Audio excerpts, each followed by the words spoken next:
ये देश की पुकार है। जो गरीब तबके का मुसलमान है उसकी पुकार है ये इसमें रोड़ा जो अटका रहे हैं ओवैसी, अखिलेश यादव, अरविंद केजरीवाल, संजय सिंह, इन जैसे राहुल गांधी जैसे। कल राहुल गांधी जंतर मंत्र पर लेटे हुए मिलेंगे आपको। हाय हाय हाय हम मर गए मर गए मर गए मर गए मर गए मर गए मर गए, क्योंकि इनका उस दिन कल जो है कहना नहीं चाहिए, ये अपना अंतिम संस्कार करे बैठेंगे। खुद ही करेंगे। 8 की जगह 12 घंटे मांग रहे हैं। किस चीज़ के लिए? कह रहे हैं कि जब चर्चा होगी तो चर्चा के लिए हमें 12 घंटे चाहिए। अरे भैया, इतने दिनों से क्या कर रहे थे आप? आपको पता नहीं है, आप सबसे पुरानी पार्टी है कांग्रेस पार्टी। और आपको सब कुछ पता है। असदुद्दीन ओवैसी जो बैरिस्टर हैं, उन्हें नहीं पता है। उन्हें पता है चिंतन मनन करने के लिए उन्हें 12 घंटे नहीं, वो 24 घंटे भी कम पड़ जाएंगे उन्हें। क्योंकि उन्हें पता है उनकी राजनीति खत्म होने जा रही है इससे। और मैं आपको बता दूं, ये कोई आम जनता में आपने कहीं देखा कभी रोष दिखाई दे रहा है आपको? कोई रोष नहीं है। सिर्फ ये 5-7 लोग हैं। मैं तो नरेंद्र मोदी जी से कहता हूं कि इनका झंझट निपटा दो, कल ही खत्म कर दो। लोकसभा राज्यसभा में जो है कल ही पास कर लो, राष्ट्रपति जी के पास कल ही फाइल भेज दो और पास करके खत्म करो इनका किस्सा। रोज रोज अखिलेश यादव हाय हाय हाय करेगा और वो वैसे ही रोएगा। रोता रहने दो। ये असल में क्या इनकी राजनीति खत्म होने जा रही है। मैं आपको बता दूं, इनके बच्चे पढ़ेंगे विदेशों में जा करके। और जो बेचारा गरीब तबके का मुसलमान है, अगर वो गरीब है तो गरीब क्यों है? ओवैसी जैसों की वजह से गरीब है, अखिलेश यादव की वजह से गरीब है, अरविंद केजरीवाल जैसे की वजह से गरीब है। क्योंकि राहुल गांधी, ये सब लोग जो हैं ये कभी नहीं चाहते कि नीचे तबके का मुसलमान पढ़ ले। भाई इनके बच्चे पढ़ेंगे विदेशों में जा करके और ओवैसी पढ़ेगा, बैरिस्टर बनेगा जाके लंदन में जा करके। लेकिन इनके बच्चे पढ़ेंगे मदरसों में जा करके और सुबह उठा करके साइकिल उठा करके घूमेंगे गलियों में जाकर कबाड़ा बेच दो, कबाड़ा बेच दो। इनको ऐसा खतरा क्या है सर? ओवैसी को ऐसा क्या खतरा है कि वो लगातार बोल रहे हैं, बयानबाजी कर रहे हैं जैसे ही वक्फ बोर्ड में संशोधन की बात हो? बेटा मैं आपकी इस बात का समर्थन करता हूं। आपने कहा ओवैसी को क्या खतरा है। अब आप देखिए बात आ गई निकल करके, मुसलमानों को कोई खतरा नहीं है, ओवैसी को खतरा है। हमारी हजारों करोड़ रुपए की जो संपत्तियां हैं, जो नाजायज कब्जा रखी हैं, ये उसके लिए रो रहे हैं, ये मुसलमानों के लिए नहीं रो रहे। और नरेंद्र मोदी जी कह रहे हैं मैं सबका साथ, सबका विकास, सबका विश्वास के साथ में काम कर रहा हूं, हिंदुओं के साथ में भी, मुसलमानों के साथ में भी। कभी उन्होंने ये नहीं कहा कि मैं 100 करोड़ हिंदुओं की बात कर रहा हूं। वो कहते हैं 140 करोड़ लोगों का परिवार मेरा परिवार है। वो कभी नहीं कहते कि 100 करोड़ है। वो कभी हिंदू मुसलमान सबकी बात करते हैं नरेंद्र मोदी जी। ये कह रहे नहीं हाय हाय मर गए, हम तो 19% 20% की बात कर रहे हैं। लेकिन वो 19% 20% नरेंद्र मोदी जी की तरफ देख रहा है। उन्होंने कहा हमारे बच्चों को कब मदरसों से निकाल करके आप इंजीनियर बनाओगे, डॉक्टर बनाओगे, साइंटिस्ट बनाओगे, वो उस तरफ देख रहे हैं। इन्हें इस चीज़ का मलाल हो रहा है कि हाय हाय ये बच्चे पढ़ गए, इनके बच्चे पढ़ गए तो कल को जो है हमारी राजनीतिक रोटियां सेकनी बंद हो जाएंगी, इनके आगे का भविष्य जो है खत्म हो जाएगा। अखिलेश यादव के बच्चे पढ़ेंगे विदेशों में जा करके, लेकिन उनके बच्चे पढ़ेंगे क्या मुझे बता दो ओवैसी के बच्चे जाके मदरसे में पढ़े हैं? नहीं पढ़े। अरविंद केजरीवाल ने अपने बच्चे मदरसों में पढ़ाए जा करके? नहीं। राहुल गांधी के तो है ही नहीं। अखिलेश यादव के बच्चे हैं, ओवैसी के छोटे भाई के इन सब के बच्चे कहीं ना कहीं सब बाहर पढ़ रहे हैं। लेकिन ये नहीं चाहते नीचे का बच्चा उठ करके आए कभी भी। चलिए रुकिएगा, अभी जाइएगा मत। क्या नाम? मेरा नाम नूर आलम है। क्या कहेंगे? कल आइए ना, इधर आइए। हाँ। ईद की बहुत बहुत शुभकामनाएं। कल वक्फ बिल पेश होने जा रहा है, इस पर आप क्या कहेंगे? जी देखिए, इस पर तो हम यही कहना चाह रहे हैं कि जो लोग जो है अब ये संसद में अगर जाएगा, अगर ये पास होगा या फिर नहीं होगा, तो इस पर जो भी अगर ये संविधान का जो भी आएगा फैसला उसे हमें स्वीकार करना ही है। और वैसे जो ये जो हो रहा है तो इसके बारे में जैसे कि जो मुसलमानों की जो ज़मीन है, अब इस पे भी जो है जांच होनी चाहिए कि ये किसकी ज़मीन है, पहले किसका था, नहीं था, तो ये कहाँ से आया? मुसलमानों के पास। लेकिन अभी फ़िलहाल तो मुसलमानों की ज़मीन है ये। देखिए मैं भाई साहब की एक बात से वो ज़रूर कहूँगा, मुझे एक चीज़ बताइए, आप अच्छे हैं, सारे मुसलमान अच्छे हैं, मुझे किसी मुसलमान से किसी से कोई आपत्ति नहीं है। जो नीचे तबके का मुसलमान है, मतलब आप समझ रहे हैं, जो निचले तबके का मुसलमान है उसकी अगर नरेंद्र मोदी जी बात कर रहे हैं तो क्या वो गलत कर रहे हैं?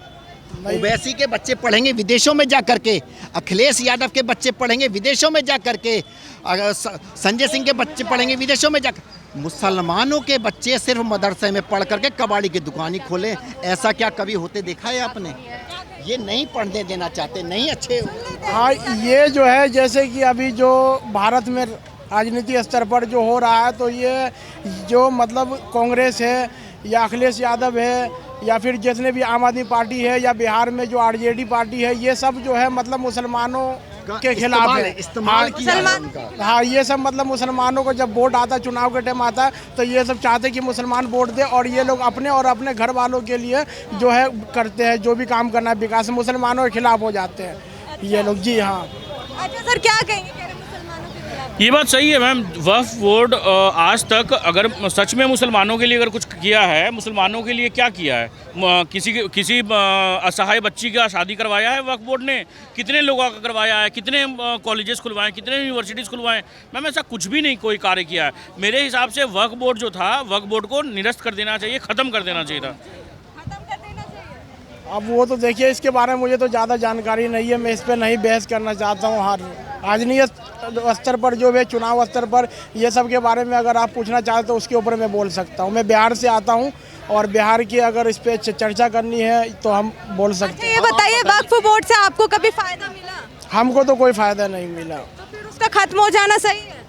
अब ये जो भी ये फैसला आएगा ये कोर्ट का, तो वो तो मानना ही है, स्वीकार करना ही है लोगों को। जी। अच्छा, खुशी खुशी नहीं करेंगे, जबरदस्ती स्वीकार करेंगे? खुश होकर के स्वीकार कर रहे हैं पूरी तरीके से, क्योंकि देखो बिहार से पप्पू यादव इन लोगों का विरोध करने के लिए जंतर मंतर पे आकर के धमक गए, लेकिन पप्पू यादव ने वहाँ पर किस तरीके की व्यवस्था बनाई हुई है। पप्पू यादव देखो पर्सनली एज ए अच्छे आदमी है, मैं उनके वो नहीं करता, लेकिन मुसलमानों से इतना विरोध है इनका, इतना विरोध करते हैं कि वहाँ से कह रहे हैं कि वक्फ बिल जो है पास नहीं होना चाहिए, नीचे का बच्चा ऊपर पढ़ के नहीं आना चाहिए, अच्छे कॉलेजों में नहीं जाना चाहिए। ये इनकी राजनीतिक अच्छा, ये कारण है कि जो पेश नहीं होना देना चाहते। कितना भी तांडव कर ले, कपड़े उतार करके डांस करें खूब, ये वक्फ बिल पास होगा 120% नहीं 1000% पास होगा, क्योंकि नरेंद्र मोदी जी के समर्थन में 140 करोड़ हिंदुस्तानी हैं। देखिए मैं बताऊं आपको, ये हिंदुस्तान है, हिंदुस्तान में आज की डेट में एक सरकार चल रही है जो सबका साथ सबका विश्वास के साथ में चल रही है और पूरी तरीके से सब लोग समर्थन में हैं इसके। सर आप क्या कहेंगे, वक्फ बिल को लेकर आप कितनी सहमति जता रहे? देखो जी, जो वक्फ बोर्ड है वो बिल्कुल इराडिकेट कर देना चाहिए। क्यों? संशोधन भी नहीं, बिल्कुल बोर्ड हिंदुस्तान की 1/3 धरती निगल चुका है। अच्छा, वक्फ बोर्ड को वो पावर कांग्रेस दे के गई है, वो एक लकीर खींच देना उससे डंडी से कि ये धरती हमारी, और बोर्ड लगा दिया तो हो गई। क्योंकि इसके खिलाफ आप कोर्ट में नहीं जा सकते, सेशन कोर्ट में नहीं जा सकते, हाई कोर्ट, सुप्रीम कोर्ट। इनका अपना बोर्ड होता है, बोर्ड में इनके मेंबर होते हैं, वो उन्हीं के पक्ष में फैसला करते हैं। कल क्या लग रहा है, फैसला पक्ष में आएगा कि विपक्ष के पास जाएगा? पक्ष में आएगा, ये आएगा। मैं तो अखिलेश कह रहे हैं कि बवाल करेंगे, हम संसद में बवाल करेंगे, अखिलेश यादव कह रहे हैं। क्या बवाल करेंगे? ये बवाल करने के लिए जनता ने भेजा है क्या इनको? जनता ने इनको इसलिए भेजा है इलाके में डेवलपमेंट करे, इलाके में सूझ ले, अपने अपने इलाके में किस चीज़ की रिक्वायरमेंट है, स्कूल की, अस्पताल की, कॉलेज की, इंस्टीट्यूट की, पानी की, इस चीज़ के लिए इनको जाना चाहिए। इनके तो जूते पड़ेंगे आने वाले फ्यूचर के जो इलेक्शन होंगे, ये बवाल काटेंगे ना तो इनके जनता जूते भी मारेगी। यहाँ पे लौटूंगी, आपका क्या कहना है इस पूरे फैसले पर? कल पेश होगा, इस पर आप क्या कहेंगे? मैम देखिए, हम नरेंद्र मोदी और भाजपा के साथ, सरकार के साथ खड़े हुए हैं, क्योंकि हमें एक चीज़ पता है कि सरकारी भू माफिया मान्यता प्राप्त जो भारत में लगातार जमीन कब्जा कर रहा है, सरकार उस पर लगाम लगाने का काम कर रही है। और डंके की चोट पर नरेंद्र मोदी जिस तरीके से कल बिल पेश कर रहे हैं, उसके साथ 140 करोड़ जनता खड़ी हुई है। हम सीधा सीधा ना हिंदू और ना मुसलमान की बात करेंगे, उस भू माफिया की बात कर रहे हैं जो ना मुसलमानों को छोड़ रही है गरीब, और ना हिंदुओं को छोड़ रही है, ना देश की सरकारों की ज़मीन को छोड़ रही है। लगातार एक इस्लामिक आतंकवाद के तहत भारत के ज़मीन को पत्थरबाज आतंकवाद, पाकिस्तान के एजेंट और इनके लिए यूज़ किया जा रहा है। भारत की सरकार उस पर लगाम लगाने का काम कर रही है। कहीं ना कहीं तुष्टीकरण का जो एजेंडा 70 सालों से कांग्रेस ने, सपा ने, टीएमसी ने, इन सब ने पाला हुआ था, कल उसकी आखिरी विदाई है। और इसके साथ साथ कहीं ना कहीं मुसलमानों को भी इससे न्याय मिलेगा। अच्छा, ये लोग विपक्ष है, ये जो समय सीमा दी गई है फैसले की, जो कि 8 घंटे दी गई है, ये मांग रहे हैं 12 घंटे। इस पर भी ये बवाल कर रहे हैं, इस पर क्या? ये मंत्री जी ने, किरण रिजिजू जी ने एक बात बोली है कि 8 घंटे की जो चर्चा है वो एक मतलब बिल पर है, पर अगर टाइम लगता है तो हम उसको 4 घंटे 5 घंटे बढ़ा भी सकते हैं। पर आप एक सोचिए कि लोकसभा में बिल, लोकसभा से तो नहीं पास कराना, राज्यसभा से भी पास कराना है। सेशन सिर्फ 4 तारीख तक चलेगा, तो कहीं ना कहीं बिल को जल्द से जल्द वहां से पास कराकर और राज्यसभा से पास कराना है। अब विपक्ष चाहती है कि ध्रुवीकरण के तहत वो इतना टाइम इसलिए मांग रही है कि जिससे कि ये बिल लटक जाए और कहीं ना कहीं और आगे टाइम मिल जाए और मुसलमानों के संग जो अभी इन्होंने अत्याचार किया है, जो ज़मीन किया है, उसको बचा सके। ये आज मैं बताऊंगा 3000 स्क्वायर फीट में ओबीसी कब्जा करके बैठे हैं वक्फ बोर्ड के ज़मीन पर। अखिलेश यादव की पार्टी के कुछ नेता कब्जा करके बैठे हुए हैं, ममता बनर्जी के पार्टी के कब्जा करके बैठे, कांग्रेस के बैठे हुए हैं। ये जो बड़े बड़े नेता, सांसद, विधायक हैं, वक्फ बोर्ड में ये चेयरमैन बनते हैं और इस ज़मीन पर कब्जा काम करते हैं। ना वक्फ बोर्ड की ज़मीन किसी तरीके के मुसलमानों के काम आ रही है, ना किसी तरीके से देश के काम आ रही है और ना कभी आने वाली है। जब उसको आज़ादी मिल जाएगी तो कहीं ना कहीं आतंकवाद से और पत्थरबाजों से छुटकारा मिलेगा। सिंपल सी बात है, 1923 में वक्फ बोर्ड आया था। किस लिए आया था? शिया और सुन्नी के जो लैंड का जो डिस्प्यूट होता था उसको सॉल्व करने के लिए आया था।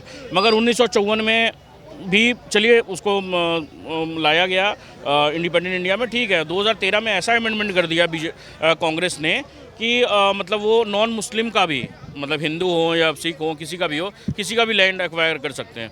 तो वही है, मैं ये समझता हूँ कि ये चीज़ तो वक्फ बोर्ड ख़त्म ही कर देना चाहिए था सरकार को। ये अमेंडमेंट करने की ज़रूरत नहीं है। हर एक चीज़ को बोल देता है कि वक्फ की ज़मीन है। जैसे ताजमहल को बोल दिया गया वक्फ की ज़मीन है। जब लॉयर ने, जब ये क्या बोलते हैं, जज ने पूछा कि इसको शाहजहां ने कब वक्फ किया था, तो लॉयर के पास में कोई जवाब नहीं था इसका। यही है मैम, ज्ञानवापी को बोल दिया गया वक्फ की ज़मीन है। आज ये सब निकल के इसलिए आ रहा है ना क्योंकि ये फ्रीक्वेंट हो गया है। तमिलनाडु में जो एक मंदिर है 1500 साल 1600 साल पुराना, उसको बोल दे रहे हैं कि ये वक्फ की ज़मीन है। देखिए क्या है कि ये चीज़ बंद होना चाहिए था। आज अगर इनको वक्फ का देना था ना तो 2000 क्या बोलते हैं जो 1954 का जो वक्फ का था वो इनको दे दीजिए। उस समय इनके पास में कोई लैंड नहीं था। मगर आज के टाइम में देखिए ना, जिनके पास में खाने को पैसा नहीं है उसके पास में आप सोचिए एक मुस्लिम समुदाय जो सबसे माने एक अल्पसंख्यक जिसको बोलते हैं हम, माइनॉरिटी बोलते हैं, उनके पास में तीसरे नंबर की लैंड कैसे आ जाती है डिफेंस और रेलवे के बाद? ये सोचने की बात है।